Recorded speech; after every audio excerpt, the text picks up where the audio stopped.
Bonjour, bonjour, bonjour. I am your humble French tarot reader and deck goblin marine, and today I'm super pumped to be doing a tag I've been doing pretty much every single year since it was created.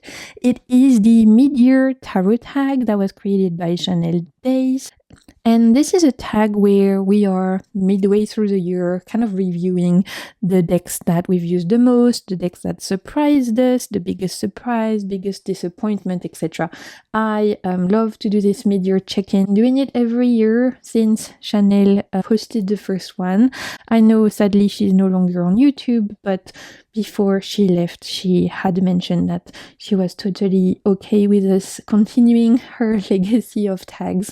So I thought it would be super fun to do this tag today, as it's a little tradition I enjoy doing every single year. So I'm going to be making sure to leave the prompts in the description box, to leave Chanel's video in the description box. By now, you should know I'm a chaotic deck goblin, so it's hard to narrow it down to just one. There was so many great decks.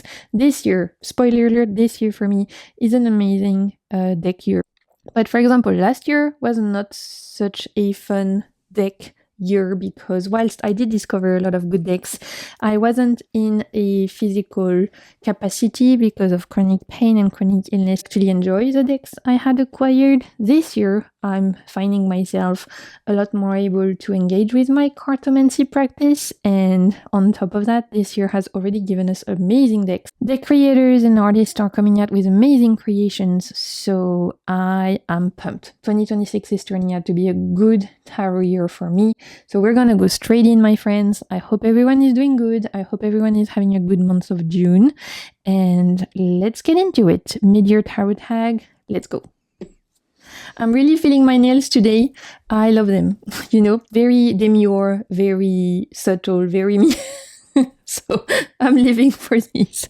Anyway, the first prompt is the deck you've used the most so far. And this is easy for me. It's an oracle deck. You probably will have seen it in 90% of the videos I've filmed this year. It is the Wild Chorus Oracle. This is an indie oracle deck, Abacus Corvus. I got this deck from A Rayful in Time, my lovely friend Cassie's shop. A Rayful in Time. She has also a YouTube channel. I'll make sure to leave her YouTube channel down below. I actually found out about this deck thanks to Cassie. So if you're watching, Cassie, thank you. I love you, because this is absolutely turning out to be one of my favorite decks of the year and one of my favorite oracle decks ever. This is a nature-inspired deck, and it has a fantastic guidebook that is really healing, really kind.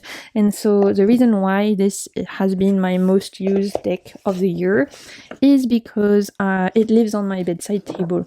So here are the backs. Literally lives on my bedside table, and I have been pulling a card almost every day, but the messages in the guidebook are so amazing, so healing, so compassionate. This is very rooted in animism, in connecting with non-human beings and with nature, obviously, whether that's plant allies, whether that's animal spirits. It is rooted really in respecting the earth cycle and connecting to the great web of life, and remembering that we too are part of nature, and that we too deserve compassion and care the same way that we might want to give these other beings. So this is really, really special. I love the art style. It's absolutely stunning. This took a really long time for the creators to make, and you can understand why. I don't know if you can see, but the art, the key phrases are actually embroidered on the art style, which is incredible. This is one of my favorites. I love this little fox jumping in the snow, so cute. Reminds me of the David Attenborough Planet Earth series, which David Attenborough is like one of my favorite humans on the planet. There's very few straight white men I respect and adore and, like, you know, put very, very high up. But David Attenborough is absolutely on top of my list. He is just one of my favorite humans. So this deck also reminds me of all of these animal documentaries that I love to watch, because I'm a huge fan of David Attenborough's Blue Planet, Planet Earth. I cry every single time I watch them, but it feels very cathartic. Great card. This is a great card. The pursuit of perfection is the pursuit of death. with like how we try to create this still life of picking stuff, but through doing that we actually kill the plant. Oof, really good. And this is so beautiful. I love this little cow before words. So yeah, this is incredible. I'm so grateful that I discovered this one through Cassie again. It's been a great friend to me. I've been putting it most days, reading the guidebook. Every time I read an entry, I see something new that pops out. It's emotional, it's healing, it's raw, it's supportive. It's really, really incredible. So I'm so grateful that this exists. Each of the card you have full image on one side, and then on here you have full text, and at the bottom you have attunement, so extra meaning, extra key phrases. Incredibly special. It's one of those decks that has intention, has meaning, has purpose, and has actually brought me so much comfort, so much support, and has been a balm to my soul in ways that I'm extremely grateful that it exists. Second prompt is a new deck that came into your collection. The most recent one is one I have been so excited about and I am adoring. It's the first time I'm sharing it on my YouTube channel, but if you've been on my Instagram, you've seen me sharing it on my stories recently. I adore this one, and I was so grateful that this was sent to me as a gift. This is called the Too Much Tarot by Chloe, who goes as Tarot Lens on Instagram. Before I get into it, this was gifted to me, but I would have purchased this myself because it's amazing. So that's the first thing I want to point out. The second thing is that this was a mix of collage and AI, and what I really appreciate is that it says directly on the thing, it says created with drama glitter and a touch of AI, so very transparent here. I appreciate that. I'm at a point now where if people use AI, I just want them to be honest and transparent about it. I'm sick of people hiding it. I'm sick of spending my time looking at Kickstarter campaign being like, is this AI? I don't want to do Sherlock Holmes. I'm sick of trying to do some investigation. If you use AI, just tell us. Transparency and honesty, I really, really appreciate. Like I said, this was a mix of collage and AI, and I know it took Chloe a really, really long time to create. Is rose petal finish, and you're gonna see this is a super vibrant deck that was created by a French tarot lover, and it's incredible. I'm absolutely obsessed. Like I said, I was very lucky that Chloe sent this to me because she watches my videos and asked if I would be interested in receiving a copy. And when I started to see some images of her work, I was like, yes, please. Like, this is incredible. It's super creative. I love how she's included a lot of elements from the art style from Pamela Coleman Smith, but collaged it with some pop culture references and a lot of pinks. She is a Sagittarius, and you can feel it in the deck. This feels like a very fiery deck. Look at this Knight of Swords. I live. So many cards are super creative. This is a bold deck. This is a passionate deck. This is the kind of deck that has a very bold personality. There's a lot of kitties in this deck, which I love. There's a lot of animals, so I think Chloe must be an animal lover because there's a lot of animals here. I've spoken with Chloe and I know she's poured a lot of time in this. I adore all the pop culture references. I adore the cheekiness, the audacity, the boldness. This, like I said, feels very like a fire sign, like a Sagittarius. Love this full card. You need to find some of my favorite cards. Four of Swords, absolutely one of my favorite. This Knight of Cups is everything. Is printed in very, very small quantity because, like I said, it was a passion project originally. She's just sharing her creativity with us. So she's releasing this in very small quantities. She kind of like is printing on demand depending on how much demand there is. So I'm gonna leave the link to her Instagram down below. There's a waiting list, or you can get in touch with her via Instagram and see like when she's reprinting this. Demand there is, I guess, is the best way to say it, because the first printing was very, very low quantity. Again, this is a labor of love, you know, she's financing this herself.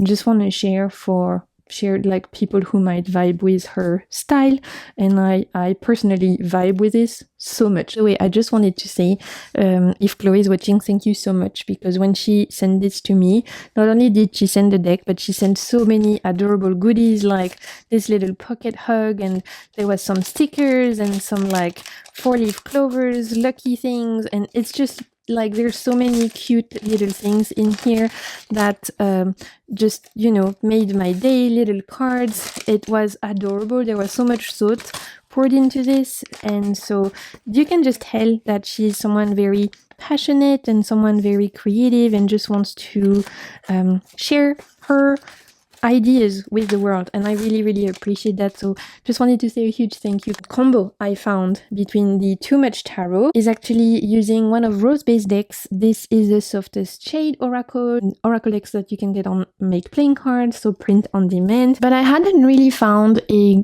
good pairing for it, so I hadn't really been using this until the Too Much Tarot arrived in my life, and the other day I was playing around with it and realizing these two are a perfect pair. Like, they are incredible together. They just feel like they belong in this pink, nostalgic, funky, vibrant, unique world.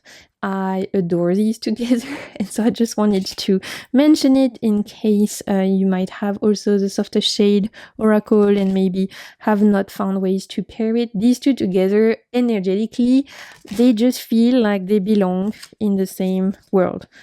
Look!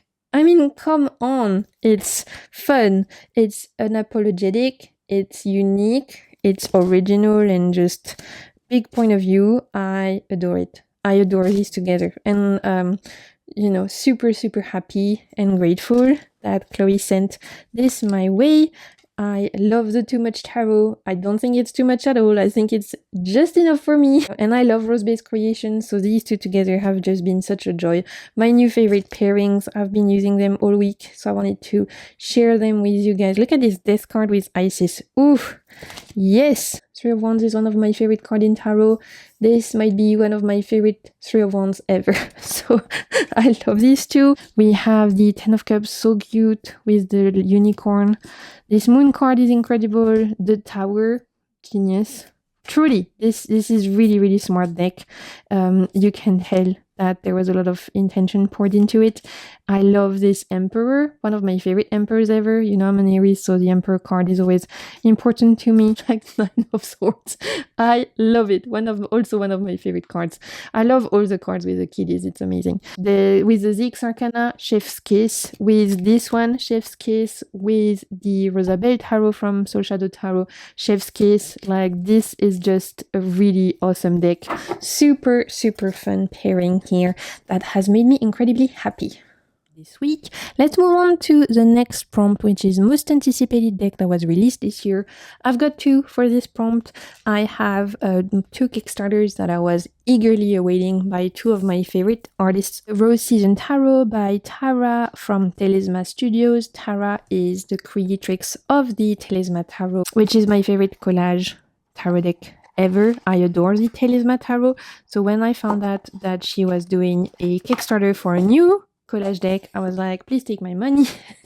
Because again, you know, just there are some artists like that you just want to support all of their work. It was a Kickstarter last year, but it arrived this year, and it's amazing. It's very much in line with Tara's art style, which is bold and vibrant and very like in your face in a way that I love. This is full of energy. It's also a very emotional deck and a very watery deck, whilst the Telesma Tarot by the same creatrix is more fiery and more, I would say, you know, in line with passion, creativity, and very wands coded. This feels like a deck that feels very watery, in tune with feelings, intuition, and emotional intelligence.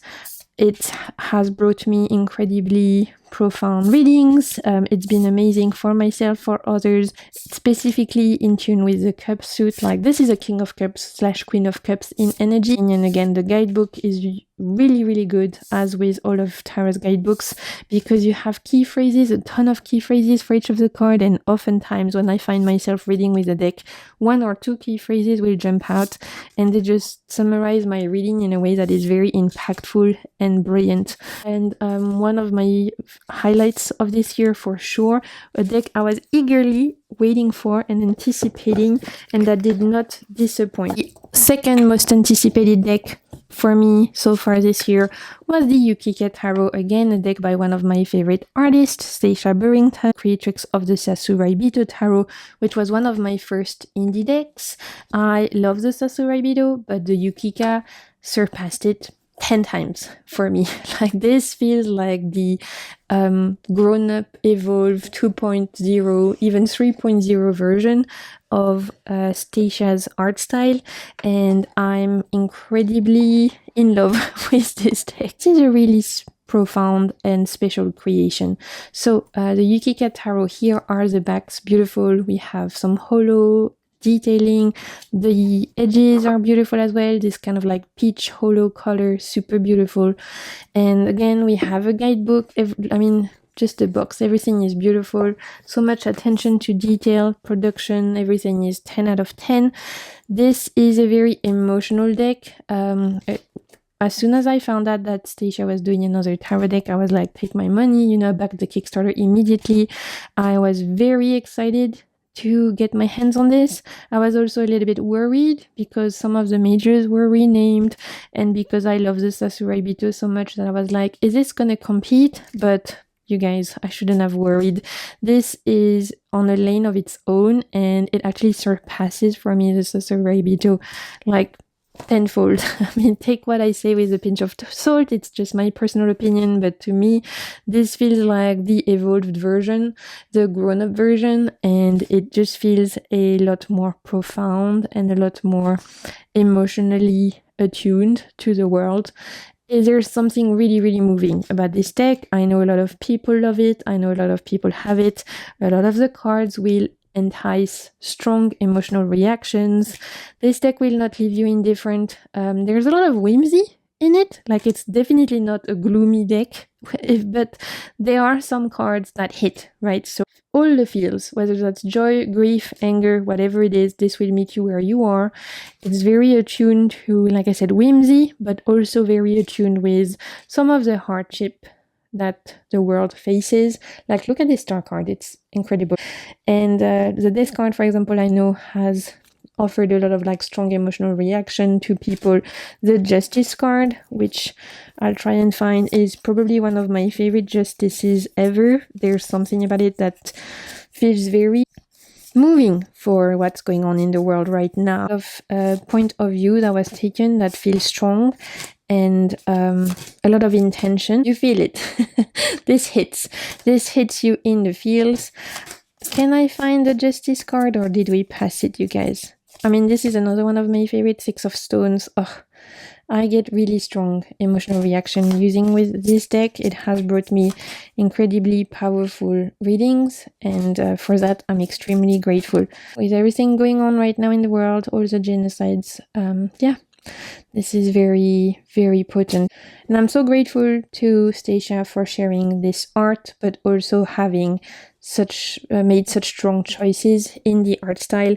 I think it's incredibly potent and just a very emotional deck. To be a huge favorite for me, and I know for so many of you. Is the biggest disappointment of the year. And you guys, I've told you in the intro, this is a great year when it comes to Tarot and Oracle decks. No disappointment for me so far. I've not gotten one deck I don't like, and I've gotten a lot already. Like, I was gifted a lot of decks this year. I traded a lot of decks. I did declutter about 50 decks already this year, but I probably acquired just as many. So it's been fluid in my collection. I did a huge declutter. I gifted my friends tons of decks. I'm planning more. I've done a giveaway. I'm planning more giveaways. I think I've probably got rid of about 50 decks already. Probably acquired about 40, maybe 50 also. So we are back where we started. But every single deck I have been gifted or given or traded or bought myself so far has been a win. Like there's literally not one I don't like. A lot of you might think I'm acquiring a lot of decks. And I know, that's fair enough. I do think a lot about the decks I acquire. I know my taste, I know what I want, I know what I like, I know how I use my cards, what use I would have for each deck. I always joke that I'm a chaotic deck goblin. All of my purchases are thought through in the sense that my decks, I have no disappointment. Like I haven't bought a deck just on a whim because I wanted to buy it and then it turned out disappointing. So I'm really, really happy about that. It means I've narrowed down exactly my needs, my wants, my desires, and for that I'm quite proud of myself.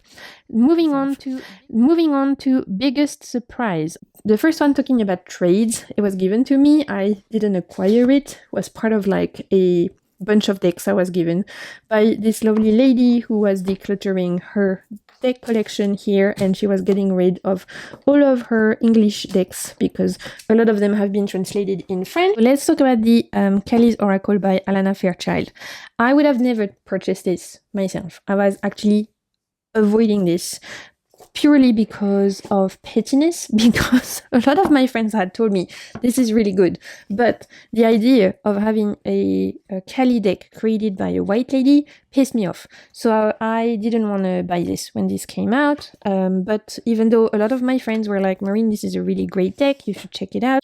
I really enjoy mythology and lore, and I've actually been to India this year, which was incredible, where I went to a Ayurvedic hospital to help me out with some of my chronic pain, illness, and symptoms. So this came at a very interesting time. Again, I wouldn't have purchased it really myself, but because it was part of this lot that this lady was getting rid of, I decided to give it a shot. It was in my hands. I was like, well, everyone is literally all of my friends who had this were saying it was really, really good. Reservations because of the origin of the creation of the deck. I was like, I'm gonna try it. I'm gonna put my negative bias aside and I'm gonna give this a chance. Well, I can admit that this is indeed an excellent Oracle deck. Do I still agree with the origin of the deck? No. Would I have preferred that Blue Angels created the deck using a writer of Hindu descent? Yes, I would have obviously preferred that. That being said, the art style, really beautiful. The guidebook, really well written, and the messages have been on point for me when it comes to working with Kali. This deck surprised me the most this year because this is one that I would have never bought myself, and yet probably has given me some of the most powerful readings I've had this year. And I'm so pissed, you guys. I'm annoyed. I didn't want this deck to be good. I didn't want it to be good. I was like, I don't want this to be good, but it's really, really good. So what can I say? The readings have been incredible. Like the way Kalima comes through in this, it works, especially since coming back from India with this one. Kalima is showing up a lot for me and for my friend who is actually of Hindu descent, and she has this deck and she's been using this a lot. And so we've been working with this together, and I will admit that this is a fierce deck. It's a powerful deck. It's a potent deck. The guidebook is really juicy. There's like 3, 4, 5 pages for each of the messages. You have mantras. You have like meditations, visualizations, rituals. I have journaled with this deck. I don't think I would have bonded with the deck as much with the pocket edition, because the true, for me, juiciness of the deck lies in the guidebook. The other huge surprise for me this year is the Austrasian Tarot. I don't know if I bought this year, but it's a deck I've used this year. Yeah, 2025, and I think I got it when it came out. A huge surprise because there's quite a few things about this deck that should make it hard for me to read with. The first thing is that it's a pip deck, and whilst I do read with pips, it's not my preferred system. I'm not super comfortable with pips, even though I can read with it. But with this one, I have absolutely zero problem. Why? I don't know. Second thing, there's so many renamings in this deck. And again, this is the kind of thing that normally means I'm incapable of reading with a deck, because I'm that girl that when there's too many renamings, I don't understand. I'm like, it's too much. My brain can't compute. And so usually decks that have a lot of renamings make it impossible for me to use. With this one, I have zero issues.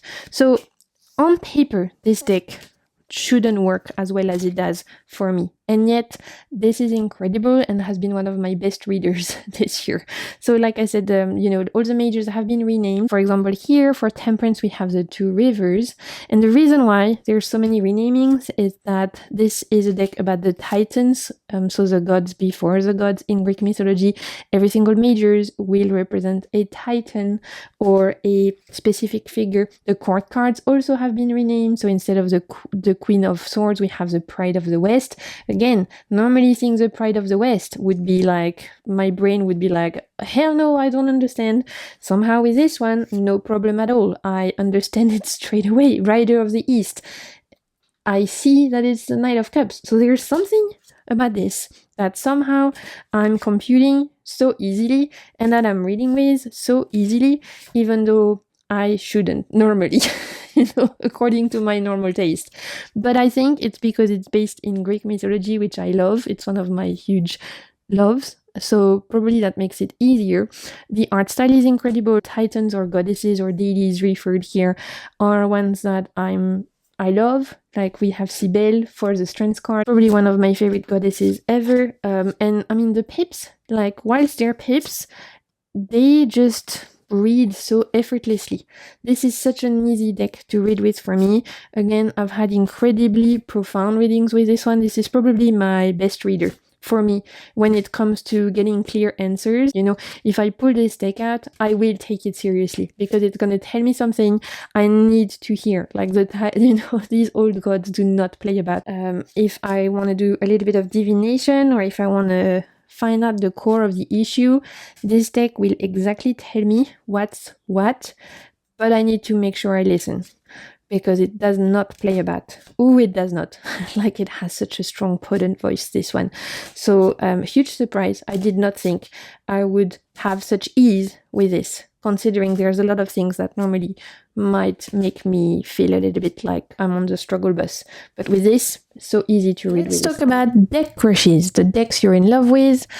I could have brought out the Altered Tarot. I've had that since the beginning of the year and I absolutely adore it. I could have brought out the Pressed Flowers Tarot, which is also a deck I've really, really loved this year.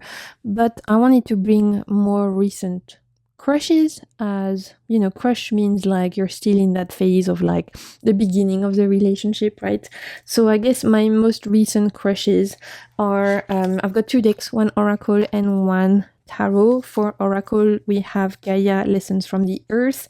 This is an indie Oracle deck. It comes with a beautiful guidebook that I didn't bring out because I'm a bad YouTuber, we know that. It has 40 something cards and it is fully in hand-drawn, hand-painted watercolor and inspired by years landscapes and geological movements. So you'll see things like cenotes, the deserts, the mesas, the forest, but you'll also see things like the magnetic fields and the atmosphere.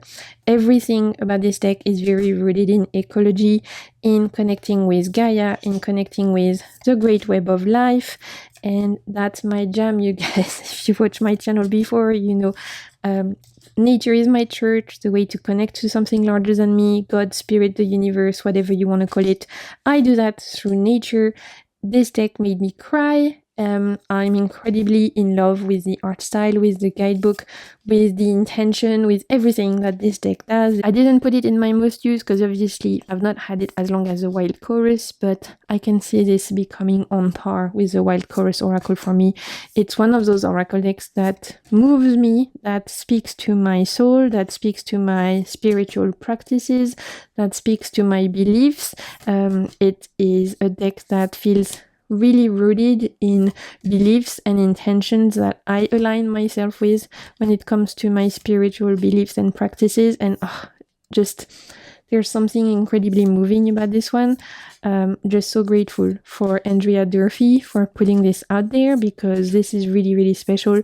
Probably one of the most special earthy decks in my collection, along with the Wild Chorus. Like, if you guys love nature, if you, like me, feel like nature is your church, Wild Chorus and this one, and you're good to go, you guys. And my current tarot deck crush is Le Tarot d'Anaïs. This is a deck by a French indie creator. I've shared both of these in my latest haul, so if you haven't watched that, I'll leave it in the cards. This is the first edition. It is created by Hazel Spook. It's designed in France, and it was created all hand-painted, hand-drawn, no AI at all. These two decks I've just shared, and that's probably why there's like, they are my deck crushes. Both created this huge emotional reaction in me. I think means that I'm obviously connecting on a soul level to both of these. Here are the backs. As you can see, the size is slightly thinner and longer. I love this kind of like ode to classical decks. This is, I've put it back in order, although I have read with it, because at the moment I'm journaling about each card and like, you know, kind of making my own little guidebook for it, and I didn't want to lose my spot. So I left it in order, but I have used it and it's really, really profound. This deck is really special, you guys. It has a mix of occult and esoteric symbolism, history. It pays homage to a lot of tradition and a lot of like occult and esoteric tradition, but it's also incredibly unique, inventive, because there's a lot of places where it go its own way. It's really intuitive and has just brought me some incredible insight and helped me view the cards in a new way, which I always love. When a deck truly changes the way I see tarot, that's when I know I'm holding on to something special, right? Because you guys know I have a lot of decks. I don't know, I haven't counted after the big declutter I've done. We're probably at like 400 now. I need to count. Oracle and tarot and playing cards all together, right? But yeah, I have a lot of decks. Yet decks still surprise me. I love that. There's still decks that really will change the way I look at tarot, will change the way I read the cards. This is one of them. This is one of those decks that truly has transformed the way I read the cards, because it's given me new ways to interpret the Three of Cups, the Judgment card, etc. Look at this Three of Cups. Speaking of, yeah, there's really something special about this. Like I said, created by a French artist. Of course, I love that. And it's really, really beautiful. I have, like I said, a very strong emotional reaction to this deck. If you guys like Robert M. Place, if you like decks like from Jean Bauchard, for example, I feel like this follows in that lineage of decks, which are really rooted in esoteric meanings and yet have soul. I'm crushing on this so hard. Look at this Knight of Swords. So good. Yeah, I'm writing my own guidebook with this. I'm taking time to really, like, you know, go through each card. But when I film my monthly favorites, I'll tell you more about this one. Next prompt is your favorite tarot card of the year so far. You guys, I didn't have to think very long. This Sun card from Le Tarot Originel, which is another tarot deck created by an indie French artist. This year has been the year of indie French artist, you guys. For me, I always love to support French artists anyway, but between this year truly has been a highlight for me, seeing so many awesome decks being French made. I love to support my French creators and being able to bring some views of their decks to my English speaking audience. There's nothing that makes me happier than being able to, like, you know, give them more eyeballs on their work. It's Le Tarot Originel. It's by Minnie Maki. It was a deck that was originally created through Ulule, which is the French Kickstarter, like the equivalent. I missed out on the campaign because it was last year when I was super sick, but Minnie Maki has put the deck on her website for purchase, so you can still get this. It was fully hand painted, took like over a year to create. It's inspired by older decks, specifically decks like the Visconti di Sforza, which were big chunky, large work of art, which is why this deck was printed in such a big size. I love it. I adore it. I think it's awesome. Look at this. It's beautiful. It's a pip deck, obviously. Look at this. It's incredible. It's really, really beautiful. I've shared it in my recent haul again, so I won't spend to look at this Queen of Pentacles. I could spend hours looking at this art style. It's absolutely stunning. But when it comes to favorite tarot cards, this Sun card, you guys, can we take a moment? Like, I want this on my wall. There's something very sacred, reverent, and devotional about this Sun card that, again, makes me feel all the feels. I hesitated between the two, but I think the Sun wins, but the strength is also absolutely incredible. I mean, come on, look, get into this detailing, get into the draping, the lion, her face, oh, so gorgeous. So for me, La Force and Le Soleil from the Tarot Originel, most beautiful cards of the year. A deck that makes you happy. Again, I've chosen two, one tarot and one oracle. A lot of decks have made me happy this year because, again, I've told you guys, this year has been a great year deck-wise. I feel like I've really narrowed it down to what I love. Every single deck I've acquired or been given or gifted or traded with or bought or backed feels like it has a purpose or that it goes with other decks. Like, I'm having a great time with my tarot practice this year. I'm loving my life, you guys, when it comes to my cartomancy practice. But two decks that definitely make me extra happy. First up, we have the Desert Elimination Tarot. This is a mass market deck by Lindsay D. Williams. This deck makes me happy because it was given to me by my lovely goblinette friend Melanie in this epic parcel she sent my way. A ton of decks, which was so kind of her, and this was one of them, and so it makes me happy because it makes me think of my lovely friend whom I adore. It is mass market, like I said. You guys will have seen this deck. I'm sure at this point it's very well known. It is bold and bright, and it's inspired by, I would say, the southern states of America, like New Mexico and Arizona. It makes you feel like you're in the desert, you are meeting the aliens, and it's super, super cool. That been renamed, by the way. We have some renamings. So cactuses are the pentacles, daggers for swords. For wands, we have chilies, and for cups, I think cups are cups. Jugs. Anyway, this is fun. It's gorgeous. It reads really well, by the way. It's inspired by RWS, but definitely does its own thing. Guidebook is also super cool, by the way. This originally was indie, but it's been picked up by US Games, and they've done a great job. The cardstock is really good. It's been a pleasure to shuffle. I've had a good time reading with this. I would be happy to bring this for reading for anyone, really. It's just a great time. It makes me super happy. Every single time I read with this, I have a smile on my face. An oracle deck that makes me extremely happy is the Mirror Muse Oracle. This one speaks to my love of beautiful things and of things that feel witchy and intuitive and very connected to this archetype of the High Priestess, and that also makes me incredibly happy. So both have been a joy to use for different reasons, but they've both brought smiles on my face consistently. This is an indie deck by Emma Westbrook. Originally it was a Kickstarter. I missed out on it, but you can get it on Etsy. I adore this deck. Another huge favorite for me this year. It's beautiful. It's a little bit fantasy inspired. It's a little bit witchy. It's just gorgeous.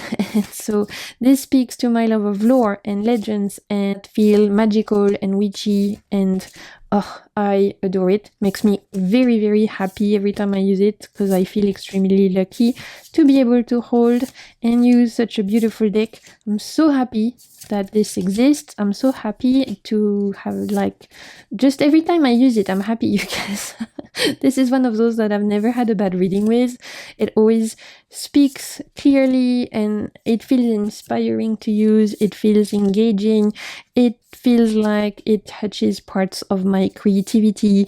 It's wonderful, aesthetic, I adore, and has been just a joy to use. I love it. Is most beautiful deck this year. Oof, this was hard. As like so many beautiful decks, you get it. So many beautiful decks, but one that really specifically every time I open the box, I'm like, wow, this is beautiful. Like that's my first instinct is to say how beautiful this is the Camena Tarot. This is by Laetitia Barbier and Lou Benesch. Again, two French ladies. Let's go, French creations. We love to see it. It's published by Scarlet Hound, first edition. It's a majors only tarot deck. If they ever were to make a full size, they would kill it. This art style is incredible. It's all watercolor, beautiful, soft, matte paper and cardstock. There are some cards I won't be able to show you because YouTube being stupid, so I'll try and be careful, but this is so special. I have been using this consistently because I've been really enjoying pulling a major every day and journaling about it in like the last couple of months. I'm finding a lot of joy through this practice of working intensively with the majors. And this particular set of major arcana is so beautiful because it not only is it gorgeous, obviously, I mean, look at this full card, it also has so much depth and detailing and storytelling and lore and mythological references and folklore references and historical references. And the guidebook from Laetitia is incredible. It's small, like the guidebook is tiny, but don't sleep on it. It has so much wisdom in there for each of the cards. She also gives you some questions to journal with every single one of the cards. She has spreads in there, like this is small but mighty. She's a really, really passionate, interesting, and smart occultist. So obviously her guidebook, reflect that, and she's an incredible tarot writer. So I've loved the mix between this gorgeous art style and the guidebook. Nobody can deny that this is extremely special. This Emperor, this Hierophant might be one of my favorite Hierophant cards ever. I love the way that their mouth has, they're downloading, channeling messages, and then literally from their mouths to the universe's ears. So good. Last one. This Magician. I want on my wall as well. This could have been favorite card, actually. I love it so much. I really, really love this Magician. It's incredible. I love how we have one side that's in the light, one in the shadow. We have the snake on with the lemniscate. We have everything on the table. We have the wand here. We have like the animal at the bottom standing on this like turtle shell. Oh, it's just really cool, you guys, really cool. A stunner. You have extra cards. You don't just have, by the way, the major arcana. You also have the Camenas, which, so 4 extra cards called the Camenas. Camenas are spirits of the water in Greek mythology. They are what inspired the deck. So you will have 4 extra cards which are linked to the water element. These like muses or spirits of the water that you can see here. And come on, how beautiful. She's my favorite, I think. I love her so much. Gorgeous. Let's move on to the next prompt, which is what deck do you want by the end of the year or are still waiting on? Oof, you guys. I'm waiting on a lot. We know. Okay, no judgment. Okay, we listen, we don't judge.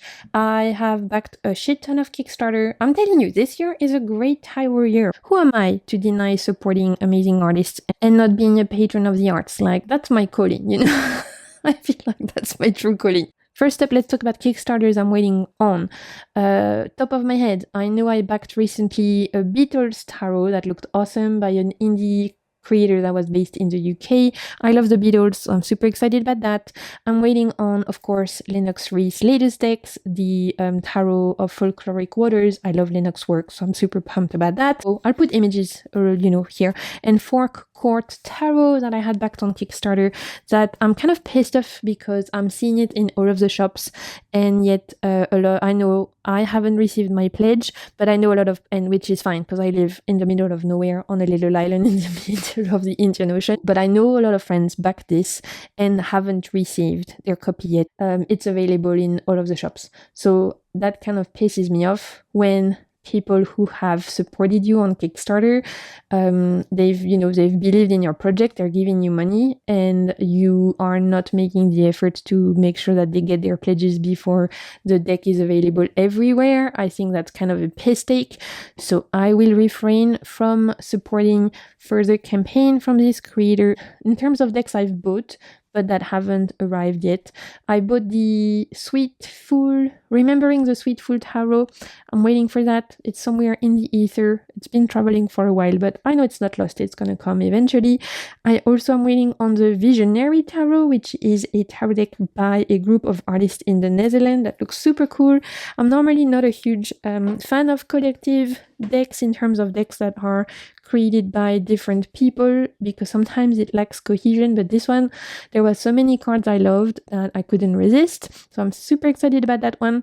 That one I actually saw on Tarot for Tired People, so thank you to her for sharing that. And the Weaver's Oracle. I finally picked up the Weaver's Oracle that's coming from the UK, and it's been on my wish list for absolute years. I don't know why I never picked it up, but recently I was like, Marine, get your shit together. If you ever miss out on this one, you'd be bummed out.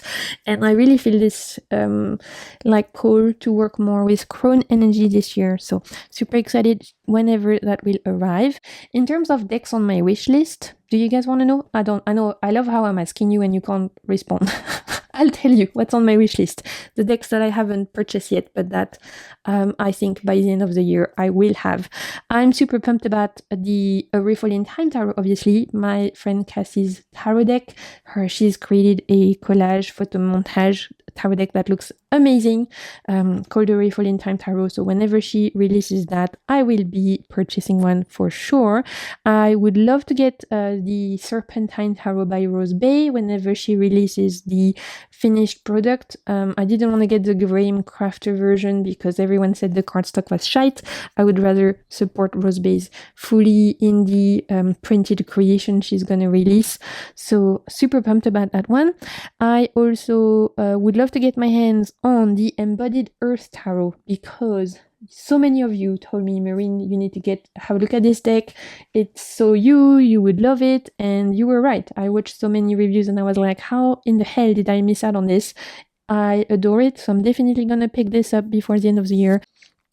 In terms of decks I'm waiting for and can't wait to buy, obviously the future new deck from Yena, from Soul Shadow Tarot, the Armoria Tarot. Can't wait to get my hands on that. It looks amazing. There's definitely a few decks that I have my eye on before the end of the year. Again, who am I to deny supporting amazing artists, I think that's my calling, truly. Let's move on to the next prompt, which is which deck hasn't been used yet, but you want to work with this year. First one is The Infinite Door by Pamela Love and the artwork by Chris Maniecki. This is a mass market deck by... Who did this? Sterling Ethos. It's a very surrealist deck and I love the art style. I just haven't been in the mood. Also, this, at the time when it arrived, it had the worst smell. Like, this was part of a trade. So it was part of the bunch of decks I got with the Kelly Oracle and everything. It had a really bad smell. So it took me a while to fix it. And then once I fixed it, I kind of put it on the side and haven't revisited yet because I've not been in a surrealist mood, you guys. But I really love the art style, as there's so many cards that I think are awesome. I know so many people who haven't loved this deck. This is one I don't plan on getting rid of anytime soon. I really want to give it a proper chance before the end of the year. This feels like a more muted version of the Zix Arcana. I think the reason why I haven't used this one yet is because I know it's going to ask a lot of me in terms of journaling about it, intuitive readings, it's unique, it's weird, and I love that about it, but I need to be in a specific mood to give it the time and energy it's going to require, and I haven't had that in me so far. I'm already doing a big deck study of the Tarot Anaïs right now, and at the same time I'm also using and reading the book of the Bohemian Cats Tarot right now from Baba Studios. I've already got a few decks that I'm going in depth with. Have you done a huge study of it, or have you just taken it out the box and used it? Maybe I'm complicating my life, which is very likely and something I tend to do. So can you tell me if this is just one of those that you took out the box and started using, and maybe I'm complicating myself and I don't need to do this whole like journaling thing of, you know, going through the deck and writing how I feel for each card, etc., etc. Maybe I should just start using it and stop being so stupid. I don't know. But I'd love to know, for those of you who have it, if you literally took it out the box and started reading with it, or if you did what I was thinking of doing, which was take your time, go through each card, read the guidebook, journal about it. Because yeah, maybe I'm complicating my life. I don't know. Again, that's very likely. I tend to do that. The other deck I really want to use before the end of the year is actually a deck that was gifted to me by my lovely goblinette Melanie. It's the Mind's Eye Tarot by Olivia Rose. I already know I'm going to enjoy this deck because I love this artist. The only reason I haven't used this yet is because this feels more like a deck for winter, and we've just started entering winter where I live, but I will absolutely be using this in the next few months because I feel like it's going to be just perfect for when the weather is a little bit cooler and we're entering less super hot season. You know, within the next 2 months it's gonna get in my rotation because I'm actually super pumped about this one. It's so gorgeous. I love Olivia Rose's art style. Like I said, I have her oracle deck, which is gorgeous. It's a little bit fae, it's a little bit mermaid, it's a little bit alien, and I'm here for all of it. It's so gorgeous.